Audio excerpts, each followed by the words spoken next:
Doña Rosa, don Paco, ¿cómo están? Bien, ¿no? Hemos salido porque teníamos ganas de tomar aire, aprovechar este paraíso terrenal que es Alicante. Y hoy tenemos un día maravilloso como todos, ¿eh? Como todos. Tenemos en Alicante, de los 365 días del año, 364 excelentes, y el 365 es más que bueno porque es el día de tu cumpleaños. Entonces, aparte del clima, ya está el tema de los afectos y de los abrazos y el saludo de los amigos. Es que esto es un paraíso terrenal, yo lo sigo insistiendo. Y uno cuando levanta la mirada, se encuentra con ese cielo y dice, es que Dios nos debe estar mirando por alguna ventanita, porque el cielo tiene ventanitas. Y de ese tema nos hemos venido hasta el Club de Regatas para preguntarle a alguien que sabe mucho. Es más, ha escrito un libro que se llama Las Ventanas del Cielo. Él se llama Gonzalo Giner. Gonzalo, ¿cómo estás? Muy bien, encantado de estar contigo. Dios nos debe estar viendo por alguna ventanita. Estoy seguro. Y además, fíjate, estas ventanas de las que tiene que ver el libro, ¿no? Que son esas vidrieras que colocaban en las catedrales de los templos góticos, no dejaban de ser eso. Eran ventanas para que la gente que entraba dentro de las catedrales se comunicara con Dios a través de ese juego de luz, de magia, de color, que trasladaban del exterior al interior y que, bueno, de alguna manera levantaban el espíritu de la gente, ¿no? Yo quiero entrar de lleno en el tema de las ventanas del cielo, porque no tuve la suerte de leerlo todavía al libro, pero lo tengo ahí como tarea pendiente. Yo cuando uno dice, a ver cómo va la cosa, y he leído así frases que me encantaron. Pero quiero conocerlo a Gonzalo Giner. Este Gonzalo Giner, que es nacido en... Nací en Madrid. Mi padre era valenciano, mi madre asturiana, por tanto, con una madre asturiana, al final, un matriarcado clásico de los asturianos, nos fuimos casi siempre a Asturias, y lo lamento además, porque tengo muchísima familia aquí en Valencia, bueno, en torno de Valencia y Alicante también, y sin embargo hemos tenido muy poco contacto. Pero bueno, mi origen fue la típica fusión de un abogado de Valencia que fue a buscar trabajo a Madrid en los años 50 y pico, y se encontró con una asturiana guapísima, que era mi madre, y entonces se casaron y se quedaron en Madrid. Y ahí nacimos, pues, nosotros, mis hermanas y yo. Y mi origen, por tanto, es una especie de mezcla de sangres, que luego a mí eso me determina muchas cosas, porque tengo sangre valenciana, sangre asturiana, dicen por mi aspecto, porque yo cuando salgo fuera al extranjero, todo el mundo me empieza a hablar en alemán directamente, o en sueco, o yo qué sé en qué, porque no dicen, ¿pero usted es español? Y digo, sí, que soy español. Y debo tener también un poco de sangre celta, por un origen también familiar que seguramente tienen hasta razón. Pero bueno, en esta mezcla de sangres a mí me ha influido mucho en mi vida. Yo creo que me he movido mucho, no solamente viví en Madrid, yo luego estuve trabajando, mi primer trabajo como veterinario fue en Asturias, luego fui al País Vasco y a Navarra, que estuve residiendo una temporada, 2 o 3 años, luego me fui a Cataluña, estuve 9 años, luego volví otra vez a Madrid. Ajá. O sea que voy moviéndome. Los zapatos inquietos, diría un amigo mío. Sí, me encanta cambiar. Zapatos inquietos. Yo creo que a mí me aburre la rutina, entonces siempre intento modificar, pues, mi escenario vital e incluso cosas del trabajo, porque yo empecé a trabajar más como veterinario médico, clínico, clásico, con vacas de leche, además en campo. Y luego pues también he ido modificando. También es verdad que esto de los libros me ha provocado moverme hacia otra faceta de la veterinaria que puede ser más programable y que me pueda permitir estar hoy disfrutando de hablar contigo sin una llamada de teléfono que me esté diciendo, Gonzalo, ven corriendo que tengo una vaca que está pariendo y está mal pariendo. Tengo una vaca lechera. Y que me obliga a decir, bueno, ¿cómo voy a ir yo si estoy en Alicante a 500 kilómetros de distancia?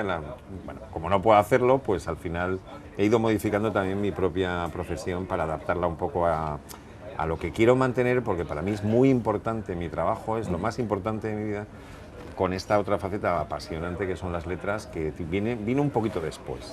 Bien. ¿Papá cómo se llama? Augusto. Augusto. ¿Y abogado? Abogado. ¿Y mamá? En sus labores, ama de casa. ¿Y su nombre? Josefina. Josefina. ¿Y de papá y de mamá nacen cuántos hijos? Tres hijos, 2 hermanas mayores que yo y yo el pequeño. ¿Y cuyos nombres son? Son Soles y Lourdes. Sole, Lourdes y Gonzalo. 2 hermanas mayores casi siempre esa ecuación da como resultado niño muy mimado. Posiblemente, sí. Muy protegido también, ¿eh? ¿Ah, sí? Sí, protegido por ellas, por mis hermanas y mi madre, sobre todo, ¿no? Hay otra Mi ecuación, padre era el que daba caña. hay otra ecuación que dice niño muy celoso, no se meta con mis hermanas porque... No, yo mataba por ellas, bueno, mato por ellas. O sea No, que la matemática esa funciona bien. funciona Bien. perfectamente. Lo que sí que es verdad es que ya en mi vida, yo creo que además esto, es verdad que uno traslada al final en las novelas lo que uno realmente ha vivido y lo que es. Claro.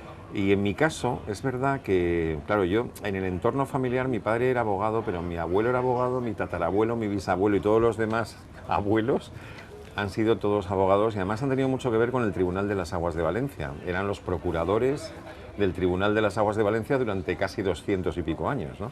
Entonces, claro, con esa herencia, Ajá. de pronto sale un loco que dice, pues yo no, yo quiero ser veterinario, ¿no? Yo quiero las vacas. Me dedico aquí al animal, no al animal de 2 piernas, sino al otro animal de 4. Ajá. Pero bueno, pues esta capacidad, no sé si capacidad Perdón, o locura. Gonzalo, es que claro, usted me cuenta cosas y a mí la imaginación me trabaja a 1000 por hora. La cara de papá, cuando usted le dijo, voy a ser veterinario. Porque la tradición familiar, el árbol genealógico, era derecho. Él lo intentó cambiarme de opinión. Pero bueno, uno es un poco cabezón también y Ajá. cuando... A ver, a mí es verdad que en la vida me cuesta a veces tomar una decisión, pero cuando la tomo ya es bastante invariable y no me dejo mover mucho de ahí. Pero fíjate si es curioso que yo a la profesión llegué gracias a un libro también. O sea, la literatura me empujó a ser veterinario. Cuando yo tenía unos 13 o 14 años tenía claro que no quería ser veterinario. Uy, perdón, que no quería ser abogado. Ser abogado. Pero no sabías tenía... lo que querías No, ser, pero sabías lo que no querías ser. exactamente. Y me tomo la atribución de comenzar a tutearte por Por supuesto, por la encantado además libertad, que lo por la hagas. libertad que me das. Que además el que se lea la novela coincidirá que el protagonista fundamental de Las ventanas del cielo es un joven que no es su padre abogado, pero su padre es un mercader de lanas y él no quiere ser mercader de lanas, pero no tiene claro lo que quiere ser. O sea que ahí hay ciertas ya, en fin, similitudes. Ya hay un paralelismo. Sí, hay un paralelismo. Bueno, la cuestión es que yo en este tránsito de que si quería ser un abogado ya dije que no, estaba pensando arquitecto y estaba pensando en otras alternativas que no me acaban de convencer. Y de pronto cae en mis manos, a los 14 años, y además en Asturias, que era un escenario muy especial, en Llanes, cae en mis manos una novela de un escritor inglés que tuvo mucho éxito en Inglaterra, que se llama James Herriot, que escribió unas 6 o 7 novelas sobre lo que era la veterinaria rural en el Yorkshire inglés. Deliciosas novelas, divertidísimas, bueno, eran fascinantes. Te enamoraron, Bueno, te enamoraron. yo leí la primera, leí la segunda y dije, vamos, no tengo ya ninguna duda de lo que quiero ser, yo quiero ser James Herriot. Bueno, pues eso que me empujó la literatura a este mundo, lo vi tan claro que ya cualquier objeción que podía poner mi padre, pues no, él se dejó vencer pronto, ¿eh? O sea que al final dijo lo que tú quieras. Observación. Primero te enamoraste de la literatura y después De la veterinaria. vino la decisión de ser veterinario. Sí, yo creo que todo en mi Ese vida fue ha el ido orden, muy ese en fue el paralelo. orden. Sí, fue el orden, sí. En mi casa siempre leyeron mucho. Yo recuerdo a mis dos padres, que ya los dos están muertos. Los recuerdo siempre con un libro en las manos. Y desde muy pequeñitos nos orientaron siempre qué tipo de novelas o libros o o cuentos, ¿no? Teníamos que leer para aficionarnos al fascinante mundo de los libros que te abre tu imaginación y te enseña mundos increíbles. Y bueno, pues es verdad que yo la literatura ha formado parte de mi vida desde muy joven, sin embargo yo luego tardé mucho tiempo en escribir, ¿eh? O sea, primero empecé siendo veterinario y aunque sigo siéndolo y sigo trabajando como veterinario, hasta casi los 38 años no me planteé en absoluto escribir nada, no escribí nada, cero, pero ni cuentos, Nada. y a veces me preguntan, no, un relato, no, ni relatos, nada, no escribí nada.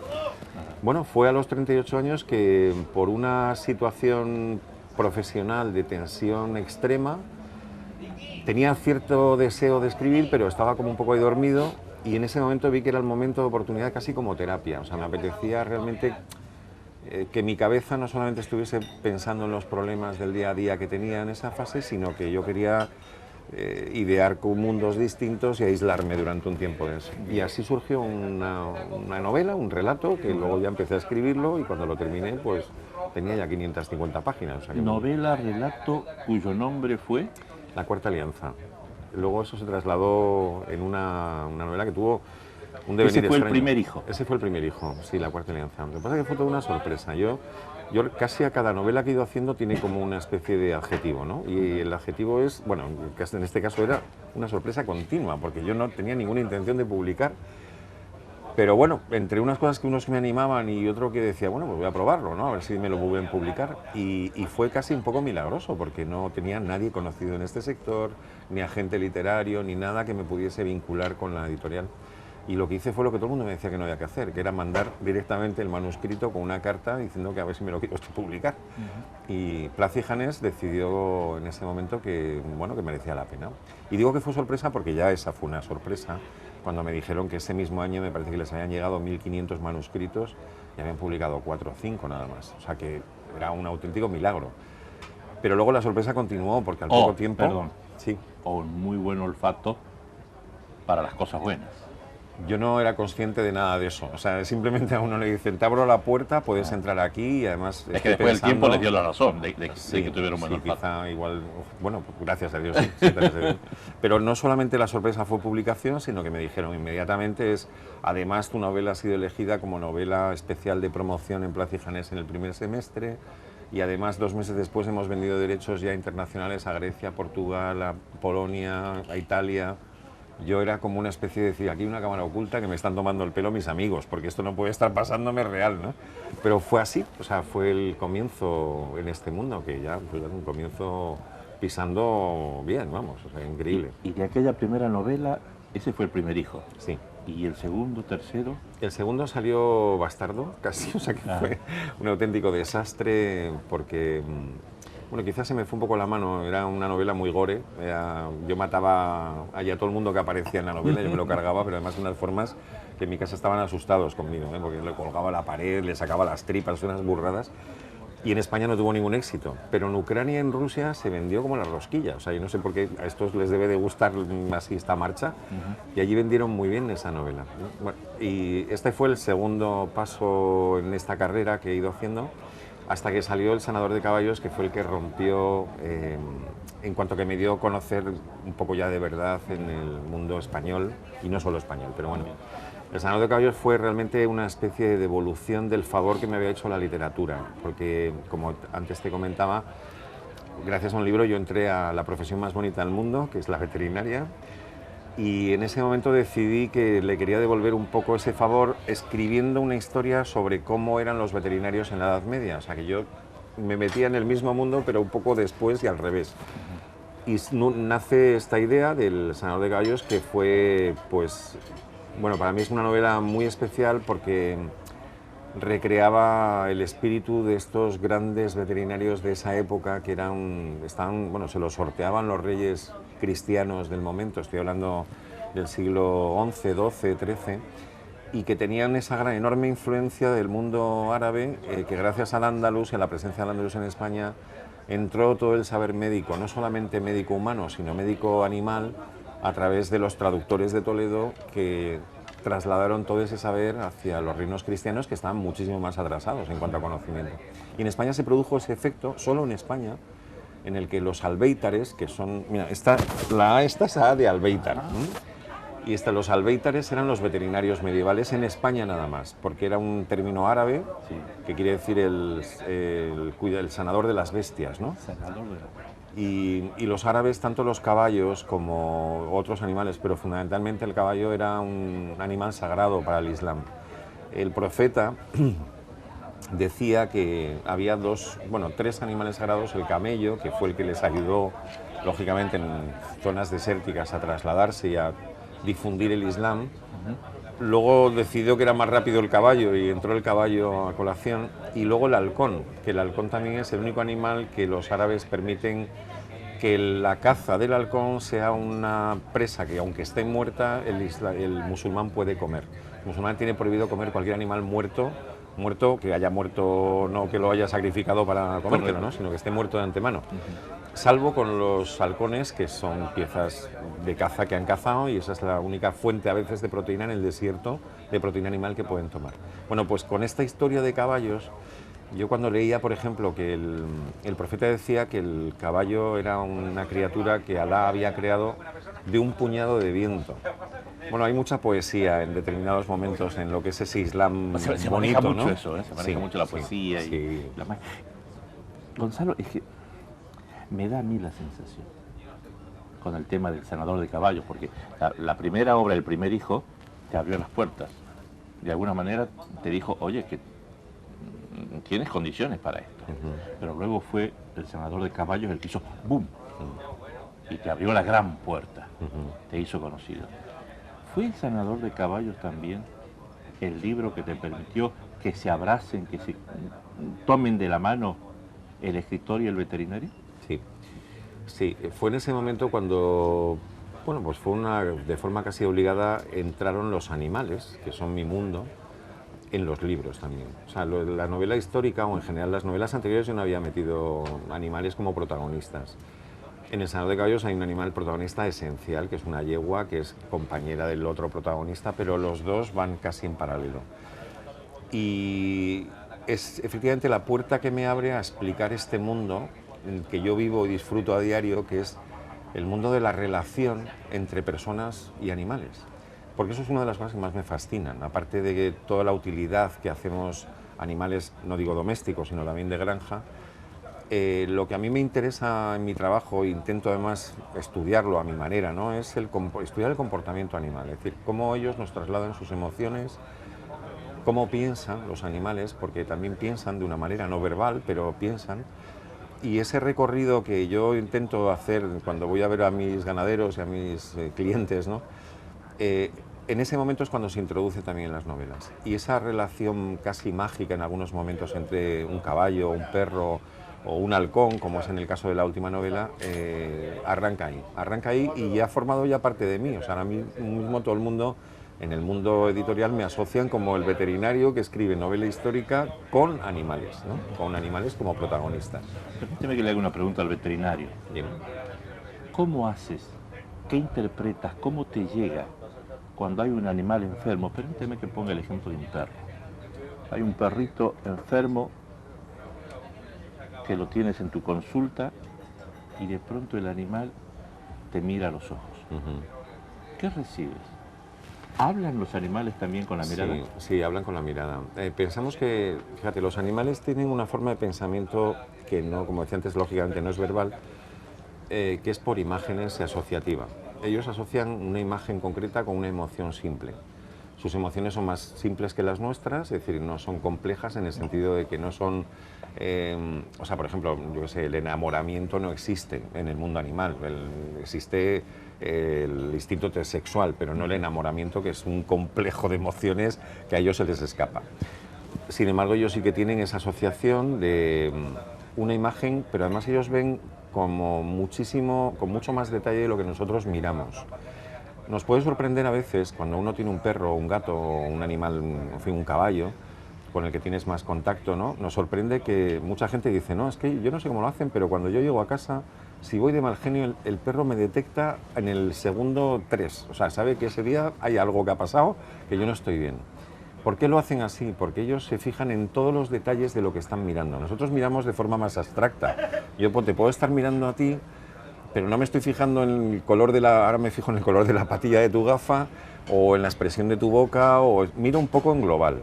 Los animales no lo hacen así. Los animales miran en completo, ven todos los detalles. Esto es un instinto que tienen tanto el que es cazador, porque necesita ver en detalle todos los movimientos del animal que va a ser presa, como el que también es víctima, ¿no? Porque precisamente le pasa justo lo contrario, está muy pendiente de cualquier cosa que suceda a su alrededor que le puede producir el instinto de que tiene que huir, ¿no? Entonces los animales se comportan así, por eso nos miran de esa manera, y nosotros no somos capaces de mirar de ese modo.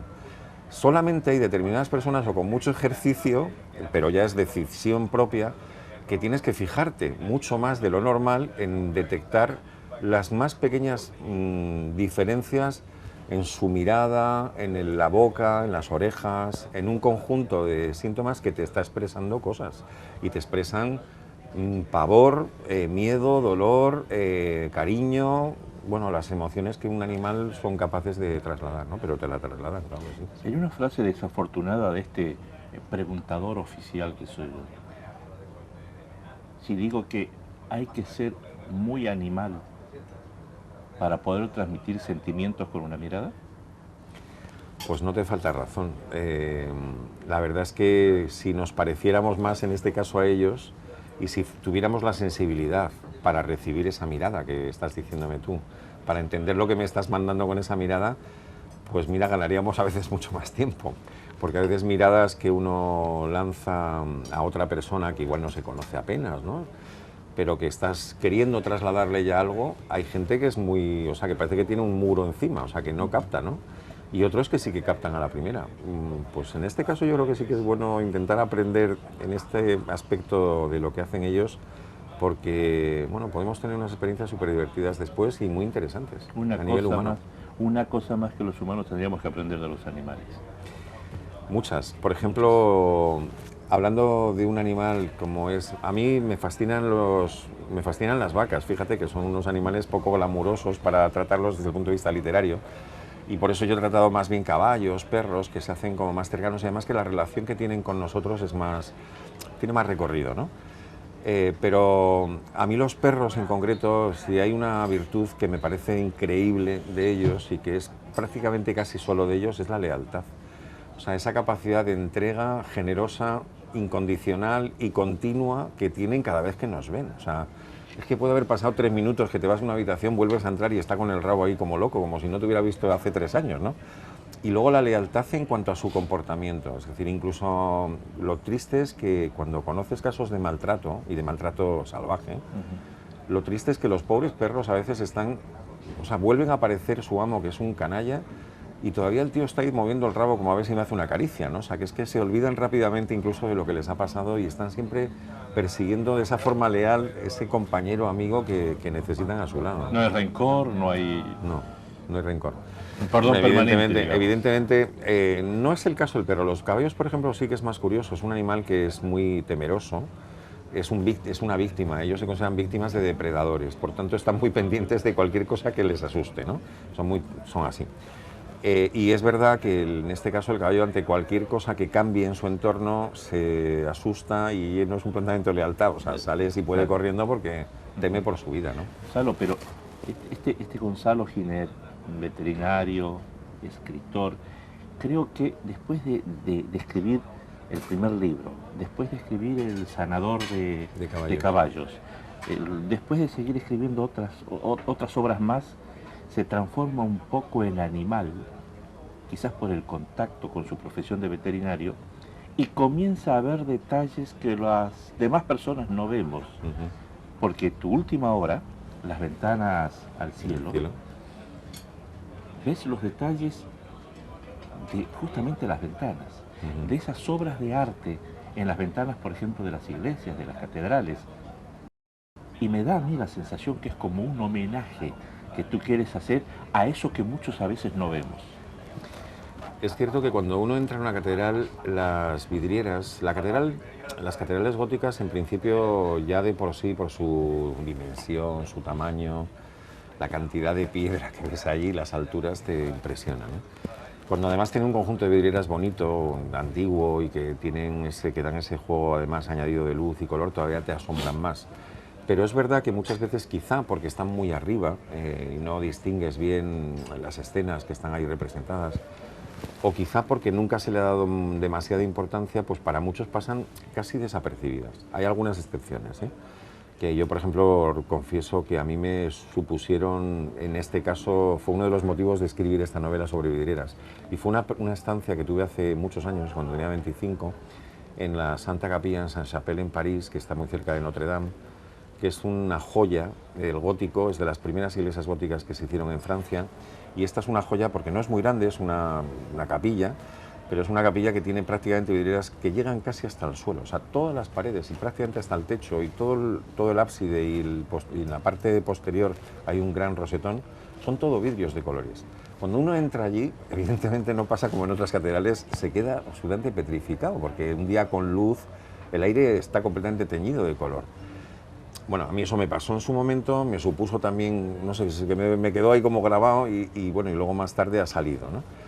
Pero sí, mi objetivo con esta novela es bajar esas vidrieras que están colgadas de las catedrales, bajárselas a la gente de forma lógicamente metafórica, para que las toque, para que entienda por qué las hicieron, cómo las hicieron, quiénes eran los que hacían eso, qué dificultades se encontraban en una época muy antigua, estamos hablando de 1500 o 1400, antes de 1500, finales del 400. ¿Qué objetivos tenían? ¿Cómo medían ellos esa magia de lo que luego nosotros notamos? ¿Cómo lo calculaban? Porque lo calculaban, ellos estudiaban los grosores para conseguir que el color que luego entrase, según la orientación, fuese un poco más oscuro o menos oscuro, y jugaban con grosores desde 1,5 milímetros hasta 3 milímetros para coger un rojo más intenso, un rojo más vivo, un rojo más oscuro.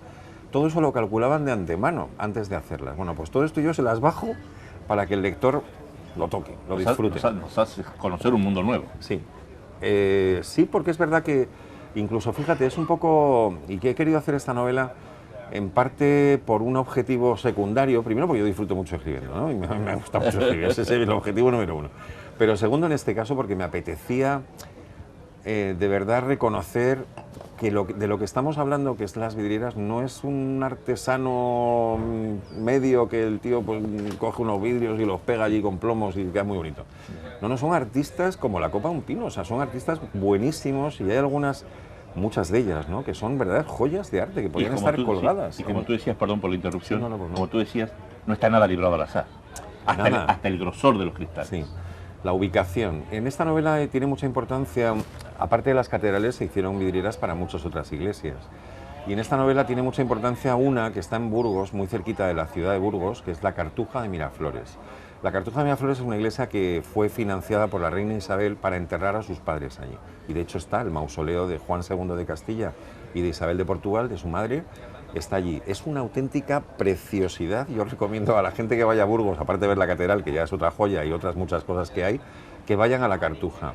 No es muy grande, se ve rápido, pero el mausoleo es espectacular. Y la reina encargó, o sea, ya que quería tener un templo en el digno, ¿no?, para estar allí sus padres, ¿no?, encargó unas vidrieras a un artista flamenco que empezó a tomar mucha fama en ese momento, de un estilo distinto a las vidrieras que se habían conocido 2 o 3 siglos antes en León o en Burgos, en las catedrales primeras de España, ¿no? Y esas vidrieras lo que tiene como particularidad es que no había tanto color, pero había muchísima más pintura. De hecho, por unas técnicas que habían aparecido nuevas en ese momento, empezaron a pintar expresividad en los rostros, y una pintura, como digo, que podía estar colgada en una pinacoteca. O sea, son verdaderas obras de arte colgadas de una pared o, bueno, introducidas en una ventana, ¿no? Bueno, pues esa excusa de Isabel de Castilla con toda esta compra de vidrieras, lo que a mí me significó es introducir una razón más para entender que estos son artistas de verdad. Y bueno, ahí se pueden ver esas vidrieras, o incluso por internet, sin tener que ir tan lejos. Uno busca en la Fundación BBVA, que hizo la restauración hace muy poco tiempo, vidrieras de la Cartuja de Miraflores, y puede uno quedarse pasmado del arte que está ahí metida, ¿no? Gonzalo, ¿eres creyente? Sí. Si tendrías que hablar con Dios, si desearías hablar con Dios, creo que todos deseamos, y todos lo hacemos de alguna manera, y tendrías que hacerlo a través de una ventana, ¿qué ventana abrirías? Pues mira, yo creo que los entornos ayudan también. Yo cada vez que entro en una de estas catedrales magnas, si coincide que además hay un momento en el que el órgano, esos fastuosos órganos, están tocando una música clásica, música sacra, y además estoy mirando a unas ventanas, no una sola, sino ese recorrido de ventanas que en las catedrales realmente son Biblias de cristal, o sea, porque vas muchas veces recorriendo fragmentos de la Biblia, del Nuevo y del Antiguo Testamento, a través de escenas que están ahí plasmadas y con un color. A mí eso me ayuda, me eleva mi espíritu, y ese en el fondo era el objetivo que tenían con las catedrales, elevar el espíritu, el ánimo, para acercarse a Dios, a comunicarse con Dios. Bueno, pues ese entorno a mí personalmente me ayuda, pero también me ayuda en otros momentos, ¿eh? Yo, como digo, viajo mucho en coche porque mis clientes están en el campo, y por tanto de recorridos de un sitio a otro camino mucho en coche, en un escenario que a mí me gusta mucho, que es la Sierra de Segovia, que es una zona alta, con mucha altitud, donde hay mucha vegetación, muchos árboles, muchos bosques. A mí esos entornos, que son entornos naturales, también a veces me ayudan a pensar o a hablar o comunicarme en mi manera, ¿no?, con Dios. Son también ventanas al cielo. Son ventanas al cielo, sí. Doña Rosa y don Paco, ¿qué tienen que hacer con esto de la compra de internet? ¿De qué editorial es el libro? Planeta, Editorial Planeta. Editorial Planeta. Editorial Planeta, Las Ventanas Del Cielo. del Cielo. Gonzalo Giner. Exacto. Editorial Planeta, lo vuelvo a subrayar. Ha sido un placer. Y exactamente igual, de verdad que es una entrevista enormemente agradable. Si el objetivo que vosotros perseguís es estar entre amigos, yo tengo ya un amigo aquí hecho contigo y de verdad que me he sentido muy feliz de compartir una parte de mi vida contigo en este momento. Como dicen los chicos ahora, eso está hecho. Eso está hecho. Gracias. Gracias a ti. Ay, doña Rosa, don Paco, hablábamos con el veterinario de la mirada de los animales, que transmiten sentimiento. La mirada del veterinario, del ser humano, Gonzalo Giner, transmite paz. Y a través de esa mirada y a través de esa paz, seguramente, como los animales, aprendió a ver los detalles que muchos no vemos. Y viendo esos detalles en una catedral y con el deseo de hablar con Dios, se dio cuenta de las ventanas del cielo. Su alma se inundó de luz, de esa luz que alguna vez pensaron, diseñaron mágicos artesanos, teniendo en cuenta hasta el grosor de los cristales, para que la luz pueda dialogar con ellos y regalarnos el mejor color posible. Y de ventana a ventana y hablando con Dios, consiguiendo esa paz, visitó miles de lugares. Escribiendo un libro, pudo abrazar el veterinario al escritor y el escritor al veterinario. Se alimentaron mutuamente. Y de ese abrazo y de ese caminar juntos en el camino, nos entregan obras que nosotros podemos disfrutar. La editorial es Editorial Planeta, pero fíjese usted lo que es el juego de palabras. Quizás la gran lección que nos deja hoy Gonzalo Giner es que si aprendemos a mirar como miran los animales, quizás estaremos en condiciones de construir, mirando por las ventanas del cielo, un mejor planeta. Gracias por tomar este café con nosotros. Como siempre, han sido ustedes muy amables.